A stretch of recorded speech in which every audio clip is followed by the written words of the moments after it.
Here's what we both know, that Donald Trump led this nation to the best 4 years economically in my lifetime. We had the lowest unemployment for African Americans, for Hispanics. We had the lowest for Asians, a 70-year low for women. I agree with Tim Scott in that last bit. Following Donald Trump's tenure as president, women are in some ways at a low, a 70-year low in terms of their bodily autonomy, things like that. Here's the issue for Tim Scott there. You notice he was talking in the past tense about the unemployment though. We had the lowest blah, blah, blah, blah, blah. He leaves off the latter part of 2020 where there was a little bit more unemployment than he'd like to acknowledge. He also ignores the fact that now unemployment is lower than it was at any point in general during the Trump term. So if that was your reason for supporting Donald Trump, I mean, feel free to come aboard with us because we're doing even better in that area. But anyway, that is Tim Scott speaking out in support of Donald Trump. Now, he might just be doing that as a surrogate, but I think a lot of people suspect that the reason that he's barnstorming the media is because he wants to be VP. And nobody's super surprised by that. You might, though, be surprised that he might be leading in that area. So according to reporting from NewsNation, Republican insiders have said that Tim Scott is like currently the lead in the Trump camp to be VP. So they do note that Trump is notoriously mercurial, which I think is a character from Shakespeare, and could change his mind. But as of now, this is the plan, according to those sources. I just said that to bother Brett. I see Queen MAGA hath been with you. There you go. Continue. I'm gonna, when I think about getting into that voting booth and voting, I bite my thumb. But anyway, I bite my thumb at you, sir. 100%. It was shorthand, man. I'm trying to update it for the modern audience. Anyway, so they say here's why. With Scott as the VP, the Republican Party will be able to play the Biden in chains clip over and over and over and further weaken Biden's popularity with the African American community. So that is an interesting strategy. You might be thinking, what is the Biden in chains clip? Well, it's from way back in 2012, and here it is. Romney wants to he said in the first 100 days, he's gonna let the big banks once again write their own rules. Unchain Wall Street. They're gonna put you all back in chains. I mean, should he have said that? Biden shouldn't have said most of the things that he said, certainly not the way that he says them, but that's the best thing you've got on Joe Biden. I feel like he's said worse things than that. Even in the area of being like racially insensitive, I feel like he's said worse things than that. And by the way, you can play that even if you don't have Tim Scott as your VP. You could just play damaging clips. We do it here at the Damage Report all the time, and Tim Scott never returns my calls. Before we continue with the story, we depend on members to keep on going. Don't wait. Click join now on YouTube. But anyway, Brett, I do want your thoughts about this because there's a long list of potential VP picks. And I have some ideas as to why Tim Scott might not be the worst guy to choose. But really? Here's the thing. It seems so unlike Trump. Listen, when people on the left recast a white character as a black character, they cry woke and get all mad and say they're gonna boycott.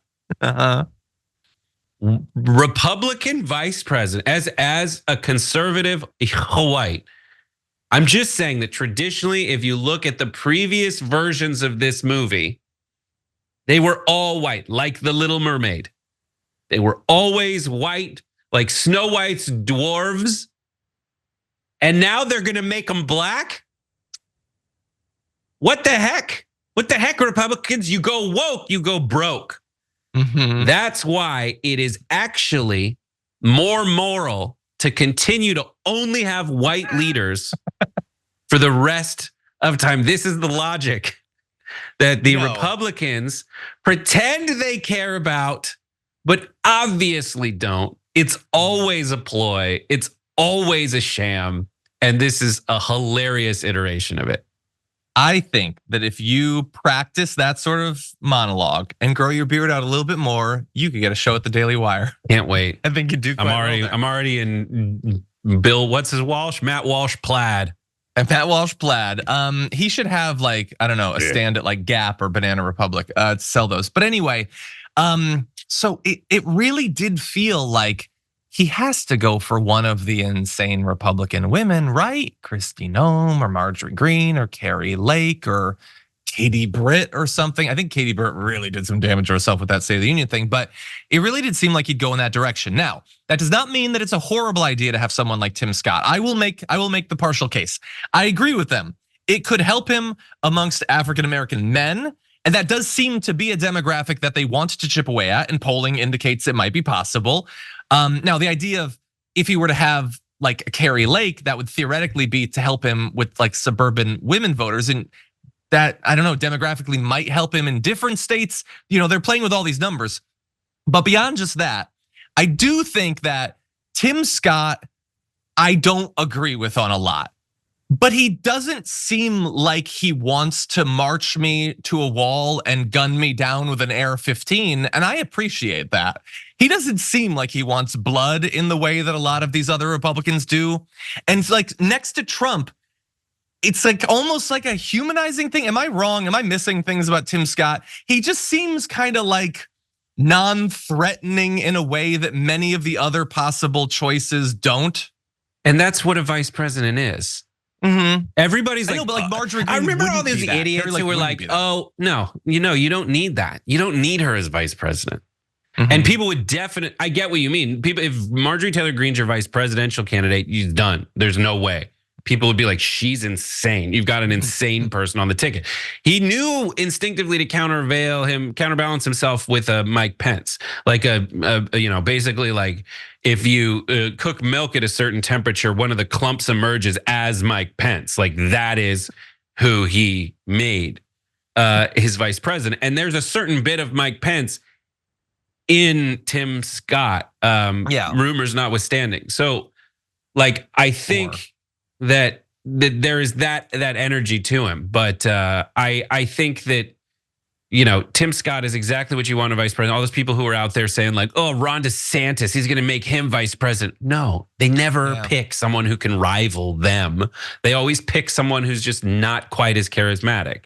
Sure, and look, I get what you're saying. He does sort of fit kind of the mold of the Mike Pence or whatever, even the religious angle, but I honestly think, and again, it's possible there are things in Tim Scott's, past or background or whatever that I'm missing. He seems, I think, even less like threateningly religiously radical than Mike Pence. Dude. Like Mike Pence had all the AIDS stuff in his past, and some of his policies were so needlessly aggressive. And I think Tim Scott has avoided some of that. So I think Tim Scott is not just a stand-in for Mike Pence. I think he's better at doing the Mike Pence thing than Mike Pence was. If Tim Scott was I'm with you on that 100%. But if Tim Scott was a Democrat, Tim Scott was appointed to this position. So he was a DEI, essentially, by, throwing a lot of bombs today. Just think about all the Republican arguments against Tim Scott, and then they're gonna do all this stuff that they get mad at people for. Now, I don't think that those things, when they're done by anyone, typically are bad. I don't think it's bad to just be like, I don't know, let's try a new way to tell this story in Hollywood and just explore the artistic merits of coming at it with a different racial casting or setting than a traditional one. But in these scenarios, all the Republicans always say this is bad. If they end up picking Tim Scott, it is the biggest hypocrisy based on their warped logic. But as John is someone who focuses so much on values and whether they're consistent or whether someone's looking through things in that lens to see if they're just being opportunistic and shady and grifty. This is opportunistic, shady and grifty. We all know it. Yeah. And just the last thing I'll say is they're going to play the Biden in chains clip. Are we not going to play the My African American clip from Donald Trump when they cast Tim Scott in this role? Or we probably won't because it's terrible and crappy, but I can be the idiot who points out the obvious hypocrisy. It'll be on Twitter in any event. He gave a speech at an organization of black businessmen, and I don't remember what he said. It was something about light being in his eyes, and I don't remember it being good. Anyway, I have a feeling there will be some mashups. Don't worry about that.